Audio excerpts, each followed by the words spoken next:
신앙생활에 있어서 습관이 중요한 이유는 습관이 되면 우리에게 아주 큰 영적인 유익이 되는 부분이 있고 반대로 습관이 되면 절대로 안 되는 부분이 있기 때문입니다. 이게 무슨 말일까요? 우리 신앙생활에 있어서 가장 핵심은 바로 하나님과의 직접적인 교제입니다. 하나님과의 그런 교제가 있어야만 우리가 그분의 인도함을 받으며 하나님의 뜻대로 나아갈 수가 있기 때문입니다. 그리고 하나님과의 이런 교제에 있어서 핵심은 바로 말씀과 기도입니다. 성경에도 보면 말씀과 기도의 중요성에 대해 거듭 강조합니다. 말씀과 기도가 하나님과 교제하며 그분의 인도함을 받을 수 있는 가장 본질적인 수단이기 때문입니다. 그래서 말씀을 읽고 묵상하는 것과 기도하는 것이 삶 가운데 주기적으로 이루어짐으로써 습관화된다면 우리에게 큰 영적인 유익을 가져다 주게 됩니다. 누가복음 22장은 이렇게 말씀합니다. 예수께서 나가사 습관을 따라 감람산에 가심에 제자들도 따라갔더니 누가복음 22장 39절. 여기서 보면 예수님이 습관을 따라 감람산으로 가셨다고 말씀하는데 감람산에 가신 이유는 아버지 하나님께 기도하기 위해서입니다. 즉 습관적으로 감람산에 가서 하나님께 기도를 드렸다는 것입니다. 예수님도 이처럼 늘 하시던 대로 습관을 따라 산에 가셔서 하나님께 기도를 드림으로 하나님과 교제를 하셨습니다. 여기서 예수님이 습관화되신 부분은 바로 행동의 습관화입니다. 즉 일정한 시간에 늘 하시던 대로 감람산에 올라가 아버지 하나님께 기도를 올려드렸던 것인데 행위 자체가 습관화됨으로써 하나님과의 교제가 주기적으로 이루어지게 되면 하나님과의 관계가 더욱 친밀해지게 됩니다. 이처럼 신앙생활에 있어서 어떤 행동이 습관화된다는 것은 그 자체로 우리에게 큰 영적인 유익이 될 수 있습니다. 하지만 반대로 그런 행동이 습관화될 때 함께 습관화되어선 안 되는 게 있습니다. 바로 마음의 습관화입니다. 예수님께서 습관을 따라 산에 가셔서 기도를 드리실 때는 그 몸에 습관이 배어서 그렇게 행하셨지만 마음은 항상 그렇듯이 불쌍한 백성들이 구원받길 바라시는 사랑과 온유의 마음이셨습니다. 내가 비옵는 것은 그들을 세상에서 데려가시기를 위함이 아니요 다만 악에 빠지지 않게 보전하시기를 위함이니이다. 내가 세상에 속하지 아니함 같이 그들도 세상에 속하지 아니하였사옵나이다. 그들을 진리로 거룩하게 하옵소서. 아버지의 말씀은 진리니이다. 요한복음 17장 15절로 17절. 예수님께서 습관을 따라 기도하실 때 습관화된 행동과 달리 그 마음만은 백성들을 향한 변치 않는 사랑과 온유의 마음이셨던 것입니다. 이게 무엇을 의미할까요? 사복음서에 보면 서기관과 바리새인들의 종교 행위에 대해 자주 언급이 됩니다. 특히 이들은 기도와 금식 등 경건한 종교 행위에 아주 철저한 종교인들이었습니다. 종교 행위의 습관화로 따지면 이들보다 더 몸에 밴 이들이 없을 정도입니다. 누가복음 18장에 보면 예수님께서 바리새인의 비유를 통해 이렇게 말씀하십니다. 바리새인은 서서 따로 기도하여 이르되 하나님이여 나는 다른 사람들 곧 토색 불의 간음을 하는 자들과 같지 아니하고 이 세리와도 같지 아니함을 감사하나이다. 나는 일에 2번씩 금식하고 또 소득의 11조를 드리나이다 하고 누가복음 18장 11, 12절. 이는 서기관과 바리새인들의 율법적 특징들을 비유를 통해 있는 그대로 말씀하신 것입니다. 하지만 이들은 이런 행동의 습관화와 더불어 마음까지 습관화되어 버렸습니다. 그래서 이들의 행동의 습관화와 더불어 마음이 어떻게 변질되어 버렸는지를 아주 적나라하게 말씀하십니다.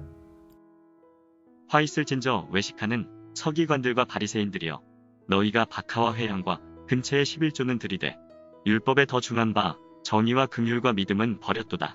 마태복음 23장 23절. 화 있을진저 외식하는 서기관들과 바리새인들이여 잔과 대접의 겉은 깨끗이 하되 그 안에는 탐욕과 방탕으로 가득하게 하는도다. 마태복음 23장 25절. 화 있을진저 외식하는 서기관들과 바리새인들이여, 회칠한 무덤 같으니 겉으로는 아름답게 보이나 그 안에는 죽은 사람의 뼈와 모든 더러운 것이 가득하도다. 마태복음 23장 27절. 이들이 스스로 경건해 보이는 종교 행위를 습관화시켜서 열심을 다하지만 동시에 그 마음은 하나님이 가증히 여기시는 변질된 상태가 돼버렸습니다. 왜 이렇게 되었을까요? 습관화된 우리의 행동이 마음에 안 좋은 영향을 주도록 그냥 내버려 둔다면 말씀 읽고 기도할 때 마음의 진정성이 사라져 버릴 뿐 아니라 하나님 앞에 더 가증한 상태로 적용이 될 수가 있기 때문입니다. 마음이 습관화돼 버리면 나타나는 특징 두 가지가 있습니다. 첫 번째는 습관화된 행동에 의해 늘 똑같은 패턴의 말씀과 기도 행위를 율법적으로 할 수가 있습니다. 기도란 살아계신 하나님과 직접적인 교제의 시간을 갖는 것입니다. 그래서 기도할 때 어떤 특정한 목적을 가지고 하는 것이 아니라 하나님과 교제하는 것 자체가 목적이 되어야 합니다. 이렇게 하나님과 교제하는 것 자체가 목적이 되면 기도를 통해 하나님과 마음을 나누는 교제를 하게 되고 내가 원하고자 하는 게 아닌 하나님의 마음이 부어져 하나님의 마음을 따라 기도를 하게 됩니다. 그렇게 하나님과 교제하면서 상황에 따라 구해야 할 어떤 기도 내용이 있으면 그런 교제 속에서 자연스럽게 나오는 것이 순리입니다. 하지만 그게 아니면 기도를 내가 원하고자 하는 응답을 받기 위해 하나님께 나아가는 과정으로만 인식하게 됩니다. 심지어 내가 원하는 바를 응답받기 위한 목적으로 금식기도, 새벽기도, 40일, 100일 작정기도 등에 올인하기도 합니다. 이렇게 되면 기도는 하나님과의 교제를 위한 목적이 아니라 내가 필요로 하는 것을 얻기 위한 수단으로 하나님을 이용해 먹는 것이 됩니다. 또 어떤 분들은 자기 자신을 위한 기도가 아닌 타인을 위한 기도만 하는 것은 괜찮다 여기는 경우도 있습니다. 즉, 구원받아야 할 사람들의 목록을 나열해 놓고 구원받게 해달라 부르짖으며 기도하는 그런 경우입니다. 물론 자기의 유익과 욕심을 위해 기도하는 것과 이런 기도는 질적으로 다르다고 볼 수도 있습니다. 그래서 우리 역시 예수님의 마음으로 다른 사람의 구원을 위한 이런 기도는 꼭 해야 하는 것이 맞습니다. 하지만 기도의 본질은 앞서 본 것처럼 나를 위해 생명값 치르신 예수 그리스도로 인해 우리의 아버지가 되어주신 하나님 앞에 나아가 그분과 교제하는 것입니다. 예수님께서도 하나님 아버지의 뜻에 전적으로 순종하실 수 있었던 이유는 하나님의 마음이 예수님께 부어짐으로써 그 마음이 하나가 되었기에 하나님의 뜻대로 나아갈 수 있었습니다. 그래서 예수님이 습관을 따라 기도하실 때도 아버지 하나님과의 교제 자체를 목적으로 두셨기 때문에 아버지의 마음이 부어져서 영혼들을 위한 마음을 품고 그들을 위해 기도하셨던 것입니다. 사랑하는 사람과의 관계에서도 내가 그 사람에게 다른 목적을 가지고 교제하려는 게 아니라 단지 그 사람을 사랑하기 때문에 함께 대화 나누고 교제하길 원하게 됩니다. 하나님과의 관계도 마찬가지입니다. 하나님이 우리에게 본질적으로 원하시는 것은 얼마나 오랜 시간 동안 기도했느냐도 아니고 이 사람 저 사람을 위해 얼마나 중보했느냐도 아닙니다. 우리를 누구보다 사랑하시기 때문에 우리가 당신 앞에 나와 그저 함께 시간을 갖는 것 자체를 원하십니다. 이것이 절대적인 목적이자 본질로서 우리 중심에 깔려 있어야 합니다. 그런 중심이 깔려 있을 때 하나님의 마음이 부어져 영혼들을 향한 기도가 되어져야 하고 이것이 영적인 순리입니다. 우리 안에 내주하신 성령이 주시는 마음을 느끼거나 음성을 들을 수 있는 유일한 조건은 이런 본질적 전제를 중심에 깔고 잠잠히 하나님과 교제하며 살고 있느냐입니다.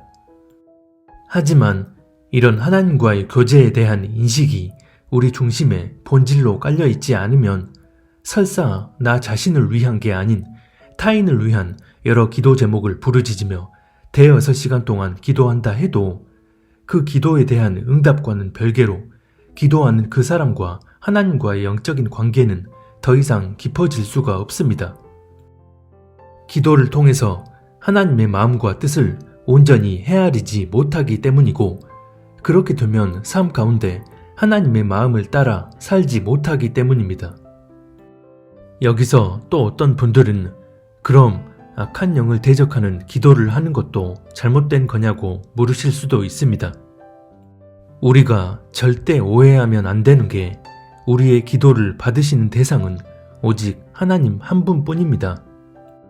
그런데 악한 영을 대적하는 것을 기도로 인식하는 경우가 많습니다. 그래서 흔히 대적 기도라 부르기도 합니다. 하지만 엄밀히 말해 악한 영을 대적하는 것은 기도가 아니라 선포입니다.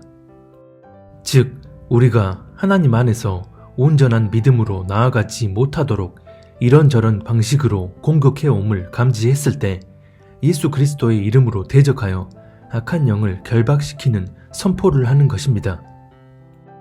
예수 그리스도께서 사망 권세에 이기시고 우리를 그 저주에서 해방시켜 주셨기 때문에 우리가 그 이름으로 악한 영을 대적할 수 있는 것이고, 이것은 우리에게 주어진 가장 강력한 권한입니다. 그래서 기도 전이나 기도하는 도중에 악한 영이 잡생각을 집어넣거나 또는 감정이나 느낌을 자극해서 하나님과의 교제를 방해하는 것 같으면 예수 그리스도의 이름으로 악한 영에게 선포하여 대적하는 것입니다. 이렇게 하고 나서 하나님께 나아가 그분과 교제하는 기도 시간을 갖는 것은 문제될 게 전혀 없습니다. 이 부분을 바르게 인식하고 있어야 합니다. 어쨌든 우리 기도를 받으시는 대상은 하나님이시고, 그래서 하나님과 교제하는 것 자체가 우리 기도의 목적이 되어야 합니다. 말씀을 대할 때도 마찬가지입니다. 하나님을 경외하고 스스로에 대한 겸비한 마음으로 말씀을 가까이 하게 될 때 말씀의 저자이신 성령께서 역사하시어 기록된 말씀이 살아있는 말씀이 되어 하나님의 마음과 뜻이 깨달아 알게 되어짐으로써 삶 가운데 가장 먼저 나에게 적용시킨 후 다른 사람에게도 흘려보내게 됩니다. 하지만 이런 중심으로 말씀을 대하지 않으면 내가 듣고 싶고 보고 싶고 적용하길 원하는 구절들만이 눈에 들어오게 되고, 결국 내가 평안과 위로와 은혜 받기 위한 목적으로 그런 구절들만 가려내서 받아들이게 됩니다. 오늘날 교회에서 교인들을 말씀으로 양육하거나 강대상에서 설교할 때 대부분 교인들에게 부담 주지 않고 상처받지 않도록 하기 위한다는 목적으로 말씀을 아주 편향적으로 전하는 경우가 너무나 많습니다. 이렇게 되면 교인들이 진짜 살아계신 참 하나님과 그분의 모든 속성을 알게 되는 것이 아니라 하나님은 절대 심판하지 않으시고 그저 복 주시고 은혜 주시고 위로만 해주신다는 그런 반쪽짜리 하나님만을 마주하면서도 본인들 스스로 전혀 깨닫지 못하게 됩니다. 그래서 기존에 그런 설교만 듣던 분들이 제 채널에 와서 이런 메시지를 듣게 되면 많이 혼란스러워하는 경우가 많습니다. 이런 상황을 접할 때마다 개인적으로 참 안타까운 마음이 듭니다. 부분적인 진리가 아닌 있는 그대로의 진리의 말씀을 보고 접하게 되면 하나님의 마음과 뜻을 온전히 깨달아 알게 됨으로써 나에게 적용시켰을 때 때론 양심을 강하게 후벼파는 듯한 심적인 부담과 고통이 따를 수도 있습니다. 하지만 그럼으로써 스스로를 더 분명하게 돌아보게 되고 하나님과의 관계가 더 깊어지게 됩니다. 그런데 그저 이 땅에서 위로받고 은혜받고 평안을 누리고자 하는 현실적 차원에 국한된 목적으로 말씀 대하는 일을 습관화시킵니다. 이런 잘못된 마음으로 행동만을 습관화한다는 것은 하나님의 뜻을 이루기 위해 내가 이 땅에 사는 게 아니라 내 뜻을 이루기 위해 하나님을 필요로 한다는 것과 다를 게 없습니다. 즉, 겉으로는 경건해 보이는 종교 행위에 열심을 기울이는 것 같지만 결국은 하나님이 아닌 자기 자신에게 초점이 맞춰진 자기중심적 신앙 패턴으로 나아가는 것입니다. 마음이 습관화됐을 때 나타나는 특징 두 번째는 그런 행위가 스스로의 거룩함을 내세우고 표방하는 외식이 되어버릴 수 있습니다. 예를 들어 자신이 하루에 2시간씩 기도 행위를 한다고 하면 그 기도가 어떻게 주님 앞에 드려졌는지는 전혀 생각하지 않고 기도를 2시간 이상 했다는 그 사실만으로 스스로 만족해하고 더 나아가 자신을 의롭게 여깁니다. 누가복음 18장에서 바리새인의 비유를 통해 본 그대로입니다. 반대로 정해진 시간에 하루 2시간씩 꼬박꼬박 기도를 해야 하는데 그렇게 하지 못했을 때는 낙담하거나 우울함에 빠져듭니다. 그렇게 경건해 보이는 행위를 빠지지 않고 했느냐의 여부에 포커스를 두고서 그 행위 자체를 하나님을 잘 믿고 있느냐의 잣대로 삼아버립니다. 그래서 자신이 그런 종교 행위를 정해놓은 대로 꼬박꼬박 잘하게 되면 그 행위 자체로 자신은 하나님 앞에 온전한 그리스도인이라 철석같이 믿게 됩니다. 더 나아가 자신은 그렇게 기도 행위에 열을 올리면서 자신처럼 하지 못하는 다른 사람들을 볼 때는 아주 대놓고 판단 정죄하진 않더라도 은연중에 자기 종교적 잣대로 다른 사람을 판단하게 됩니다. 만약 그 중심이 하나님 보시기에 합당한 사람이라면 설사 오늘은 정해진 시간에 하던 대로 기도 시간을 갖지 못했더라도 마음이 전혀 요동하지 않습니다. 왜일까요? 삶 속에서 하나님의 뜻을 구하고 하나님이 주시는 마음의 감동을 받는 등 그렇게 하나님과 동행하는 삶을 살고 있으면서 특정 시간에 주님과 좀 더 직접적인 교제의 시간을 갖기를 원하는 것이지 그 특정 시간에 기도하는 것 자체가 그 사람들에겐 본질이 아니기 때문입니다. 특정 시간만이 아닌 삶 자체가 하나님과 동행하는 삶을 살고 있기에 특정 시간에 특정 행위를 하지 못했다는 사실이 그 마음에 타격을 주지 않는 것입니다. 그래서 특정 시간에 기도하는 시간을 갖지 못했더라도 스스로 마음의 타격을 받지도 않을 뿐더러 다른 사람을 향해서도 일절에 판단하는 마음을 갖지 않습니다. 말씀을 대할 때도 마찬가지로 성령님의 인도함에 의해 말씀을 깨달아 알게 되는 게 아니라 그저 많이 보고 많이 암기하고 많이 공부해서 머릿속 지식으로만 쌓이게 되면 그때부터는 많이 안다 자부하는 그 지식이 나를 교만의 길로 이끌게 됩니다. 그래서 다른 사람을 가르치려 하면서 은연중에 자기 지식을 뽐내기도 합니다. 고린도전서 8장 1절에 보면 지식은 사람을 교만하게 한다고 말씀합니다. 말씀을 대하는 습관화가 행동의 습관화가 아닌 우리 마음의 습관화로 이어지게 되면 내 안에 축적되어지는 말씀에 관한 지식이 나를 더욱 하나님에게서 멀어지게 만듭니다. 그래서 말씀과 기도 행위가 삶 가운데 주기적으로 이루어질 때 우리에게 가져다주는 영적인 유익은 분명 값지고 귀한 보배일 수 있지만 자칫 주기적인 행동의 습관화와 더불어 그 마음까지 습관화 돼버리면 이런 영적인 대참사가 발생하게 됩니다. 이처럼 행동의 습관화가 마음에까지 영향을 미쳐 결국 마음이 습관화 돼버리면 내가 그 어떤 경건한 행위를 하든 중심을 보시는 하나님 앞에선 온전한 행위가 될 수 없게 됩니다. 그래서 행동과 더불어 마음이 습관화되지 않도록 날마다 자기 자신을 겸비하게 돌아볼 수 있어야 합니다. 이게 안 되면 하루에 3-4시간씩 꼬박꼬박 기도하고 말씀을 하루에 100장씩 보면서 암기하고 1년에 10대 번을 통독한다 해도 그런 종교 행위가 결코 나를 거룩하고 정결하게 만들어주지 못합니다. 행동의 습관화가 우리에게 영적인 유익을 가져다주는 유일한 이유는 내가 날마다 주님 앞에 나아가 주님과 더욱 친밀하게 교제하고 주님의 마음과 뜻을 헤아리면서 삶 가운데 주님의 뜻대로 살 수 있도록 해주는 촉매제가 될 수 있기 때문입니다. 그래서 우리가 행동의 습관화로 주님과 교제하는 일에 열심을 기울일 때 우리 마음이 결코 무뎌지거나 그로 인해 사탄에게 틈을 허용하지 않도록 늘 자기 자신을 돌아볼 수 있어야 합니다. 똑같이 경건해 보이는 행위지만 하나님과 친밀하게 교제하며 하나님과의 관계가 더 깊어지게 되는 거룩한 수단이 될 수도 있고, 반대로 하나님이 아닌 자기 의를 내세우게 만드는 악독한 수단이 될 수도 있습니다. 디모데후서 3장에 보면 말세에 고통하는 때가 이르는데, 이런 말세에 나타나는 사람들의 특징을 말씀하면서 5절에 보면 경건의 모양은 있으나 경건의 능력은 부인하는 이들이 나타난다고 말씀합니다. 여기서 경건의 모양은 이런저런 종교 행위를 의미하고, 경건의 능력은 경건의 본질인 우리의 마음을 의미합니다.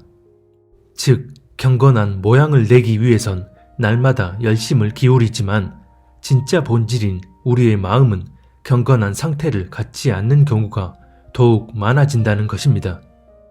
그래서 마지막이 가까울수록 더더욱 본질인 우리의 마음이 하나님 앞에 합당하게 될 수 있도록 날마다 우리 자신을 돌아볼 수 있어야 합니다.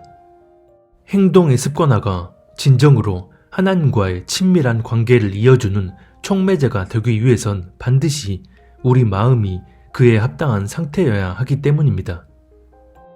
고린도전서 13장에 보면 방언과 예언 등 이런저런 눈에 보이는 은사들과 또 경건해 보이는 이런저런 행위를 할지라도 사랑이 없으면 우리에게 아무런 유익이 없다고 말씀합니다. 우리가 하나님의 마음과 하나 되는 그 마음을 품지 못한다면 그런 마음 상태에서 나타나는 이런저런 은사나 행위들은 아무런 가치도 없다는 것입니다. 우리에게 본질은 언제나 우리 마음의 온전함이라는 것이고, 이 본질 안에서 행동의 습관화가 된다면 하나님과의 관계가 더 깊어지고 친밀해질 수 있는 것입니다. 그래서 예수님이 습관을 따라 산에 올라가 기도에 힘쓰심으로써 하나님과의 교제가 얼마나 중요한지를 우리에게 몸소 본을 보여주셨던 것처럼 우리 역시 말씀과 기도에 있어서 행동은 습관화를 추구하여 영적인 유익을 삼으려 하되 서기관과 바리새인들처럼 마음의 습관화는 되지 않도록 우리 자신을 날마다 겸비하게 돌아볼 수 있어야 합니다. 하나님께서 우리와 교제하기를 원하시는 이유는 다른 게 아닙니다. 당신의 아들의 핏값을 주고 사신 우리를 너무나 끔찍히도 사랑하시기에 함께 교제하길 원하시는 것입니다. 육신의 부모 자식 관계에서도 부모가 자식과 함께 교제하고 싶은 이유는 단지 자식을 사랑해서입니다. 그런데 장성한 자식은 다른 의도와 목적 때문에 부모에게 다가가 말을 걸고 교제하는 척합니다. 만약 부모가 자식이 그런 의도로 자기에게 접근하려는 것을 안다면 얼마나 마음이 아플까요? 하물며 우리 영의 아버지이신 하나님의 마음은 전혀 헤아리지 못한 채 경건해 보이는 행위에만 열심을 낸다면 하나님 앞에 무슨 의미가 있을까요? 행위 이전에 우리 마음을 먼저 살피고 점검하여 다른 이유 때문이 아닌 하나님을 사랑해서 그분과 교제하기 위한 목적으로 경건한 행동의 습관화를 추구하시기 바랍니다. 그리고 다른 그 무엇보다도 주님의 마음에 합한 사람이 될 수 있도록 날마다 겸비함으로 우리 자신을 들여다보고 주님의 마음과 뜻을 헤아리며 그 뜻대로 나아가는 저와 여러분이 될 수 있었으면 합니다.